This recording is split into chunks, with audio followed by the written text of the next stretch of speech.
Hello and welcome to my video. My name is Chris. I'm a solutions architect and full stack engineer, and I specialize in building secure, scalable, and cost-efficient solutions in the cloud. So this project that I have here, and I just have a diagram, finished this about at the end of July. And this is a simulation of a cold chain monitoring system used for pharmaceuticals. So what this problem solves, it helps keep companies, merchants compliant, and also it allows visibility to administrators, business administrators, whatever they're called in this industry. I don't know exactly what their title is. However, it allows them to get excursion events, excursion alerts for medication stored in warehouses or in transit when they go outside of a certain temperature range. So this is really important because what happens a lot, and many people are not aware, is that if the medicine is not stored properly, it can be deemed as inefficient, and it can also sometimes be dangerous and cause unwanted side effects for patients. So if you're not able to track which medicine has been outside of its temperature range, it's really hard to really know if it's safe, and it doesn't do anybody any good, right? It's a financial liability, and it also causes people to get more sick or lose their life. So this is what this is designed for. So there's quite a few services to consider. I did the best I can to make it as simple as possible while also emulating a real world scenario. So I have the IoT core, which is the Amazon resource that allows me to read MQTT events and submit those events to a Lambda function that was responsible for sending out storing the data and also triggering the notification service if it goes outside of the range. So there's a if-else statement inside of the Lambda function that would determine whether or not that notification service gets called. I am using DynamoDB because it's a managed service by AWS, and due to the lack of complexity of our data schema, it didn't really make sense to use a relational database like RDS or something similar. So DynamoDB, this was the most cost effective and allowed me to get the solution out as soon as I can. Same with the Lambda. I went with Lambdas instead of EC2s, obviously because of the fact that it's serverless. It scales horizontally, elastically, and it also only charges me for when it runs. So it's stateless. It doesn't have any storage. Obviously, we don't need it. So that's why I went with the Lambda function. AWS amplifies the platform as a service that I'm using for the front end so that it can show the dashboard. For the excursion events, I'm using Cognito for authentication and a user pool. So the cool thing about the API gateway, I created endpoints that's attached to the Lambda functions, and I'm using a JWT authorizer for the endpoints to ensure that only the users inside of that user pool is able to access and view the data inside the web application. So that's pretty much it. I don't want to get too far off track here, but that's how this application works in a nutshell. So I'll briefly go over move my laptop to a little bit. I'll briefly go over the folder structure and my approach to it. So inside the Terraform folder, I do have 3 modules or 3 directories, one for environments, the Lambda functions themselves, and also the modules that define the resources used in this application. So starting with the modules, each module is defined and set with the proper configurations. And my approach to this is to make sure that all the resources have the least privilege access. So meaning that if you're saving sensors to the database, it only has write access to DynamoDB and not delete access, for an example. So that ensures security and also to make sure there's no accidents or any bad actors. I don't want to give a bad actor leverage in this sense. I'm not, like I said, I'm the only person working on it, but if it was in a real life scenario, we want to make sure that the privilege of least privilege. I'm sorry, I'm mixing up my words here. Making sure all the resources have the least privilege to ensure and maintain that level of security. I also have the environments folder and a production application. It would be like a staging server, a production server, but just for demonstration purposes, I just have a dev environment where I will import my resources, define the resources, and this is what Terraform reads before it deploys the resources to the cloud. And the last thing think I went into, yeah, I went into the modules folder, and then now we have the Lambda functions. So this is where I write the code for Lambda functions to handle the excursion events.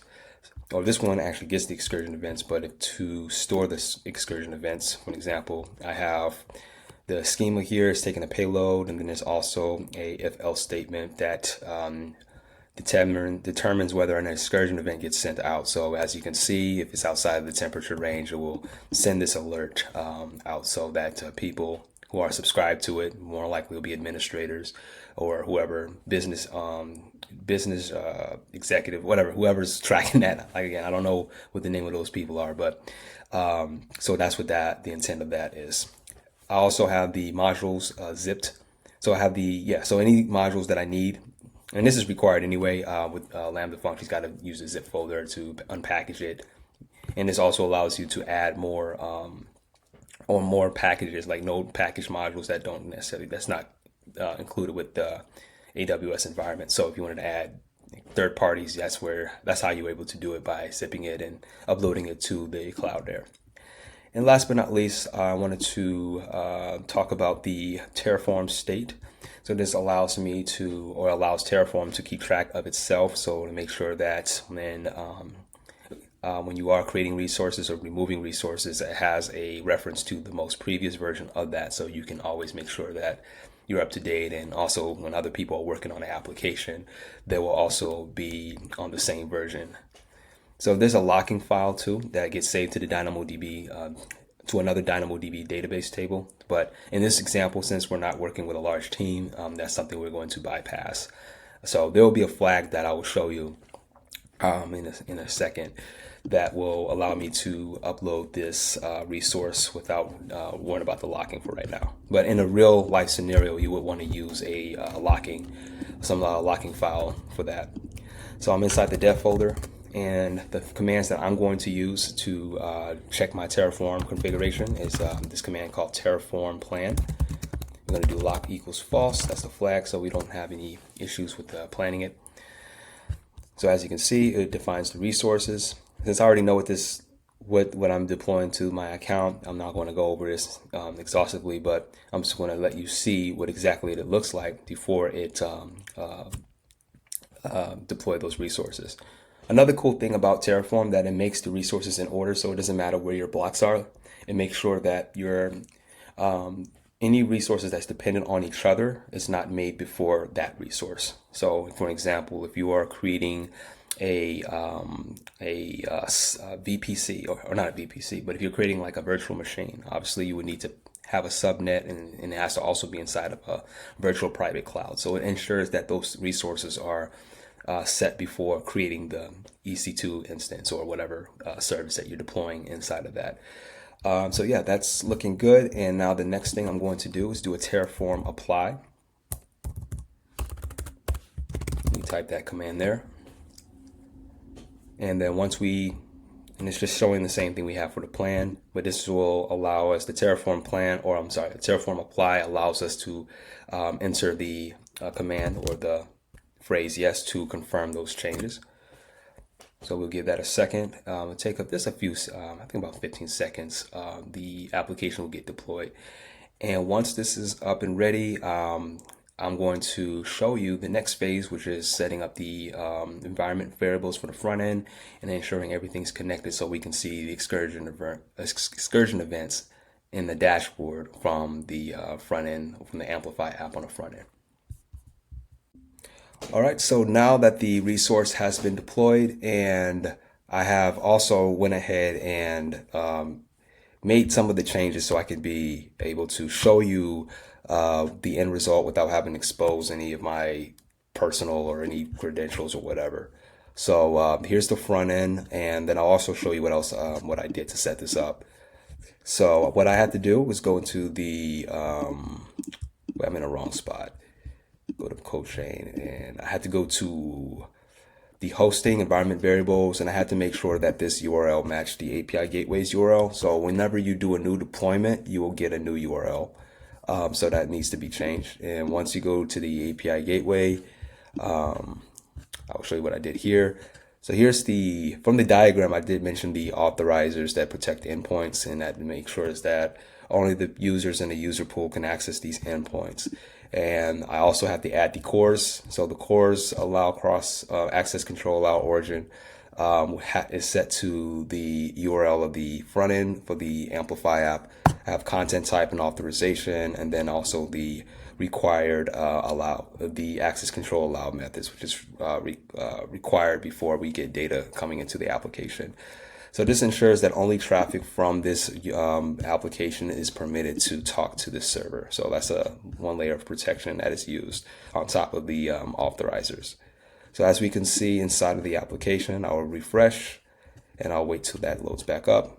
So this front end's a bit work in progress. I wasn't focused on this part too much. I was just making sure the back end and the server side, resources were working properly. But however, we can see that there are simulated sensor events, and we have the excursion events, excursion alerts highlighted in red here, and as well as email notifications. So I did confirm this subscription. So once I deployed the project, it did ask me to subscribe. So here's the subscription, confirm subscription, and that's how I was able to get the sensor alerts. So the email content can be anything. So you can add pictures, you can add HTML, but in this case, I just wanted to print out the temperature excursion just to prove that it works. So it happens in real time, and it's low cost, and it's scalable. So yeah, that's pretty much it. I do plan on creating some more projects and demos in the future, but right now I'm just focusing primarily on just for this project is demonstrating Terraform in the backend. And another thing to note, total readings is incorrect. That's some static text that I wrote there, but the unique devices and excursion events are correct. That's just a bug on the front end.